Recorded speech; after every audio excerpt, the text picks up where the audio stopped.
শরীরে কোমরে তাবিজ ঝুলিয়ে আছেন, রাসূলুল্লাহ সাল্লাল্লাহু আলাইহি ওয়াসাল্লাম বলেছেন যে তাবিজ ঝুলালো সে শিরক করলো।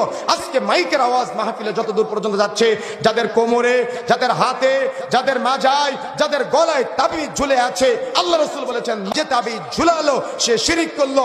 আল্লাহ রাসূল বলেছেন সে শরীক স্থাপন করলো, সে শিরক করলো। সুতরাং যদি আপনার শরীরে তাবিজ থাকে, হাতে কোমরে পায়ে তাবিজ থাকে, আজকে এই বৈঠকে বসে এখনই তাবিজ খুলে যেতে হবে। ভাই এবং বোনেরা, সন্তান প্রসব করে, এজন্য সন্তান প্রসব করে বলে আপনি একজন পীর বাবার কাছ থেকে তাবিজ নিয়ে সন্তানের গলায় ঝুলিয়ে রেখেছেন। এই তাবিজ কাজ করতে পারে, তবে এটা হলো শিরক আকবার। আল্লাহ রাসূল সাল্লাল্লাহু আলাইহি ওয়াসাল্লাম বলেছেন শিরক। সুতরাং যে হুজুরে দিক না কেন সে হলো মুশরিক, আর যে ব্যবহার করবে সে হলো শিরককারী। সুতরাং তওবা করতে হবে, আল্লাহকে চিনতে হবে। তাবিজ ব্যবহার করবেন না, তাবিজ ব্যবহার করলে শিরক হয়। আমি একজন ডাক্তার, মেডিকেল সায়েন্সে তাবিজের কোনো বিশ্বাস নেই, বুঝছেন।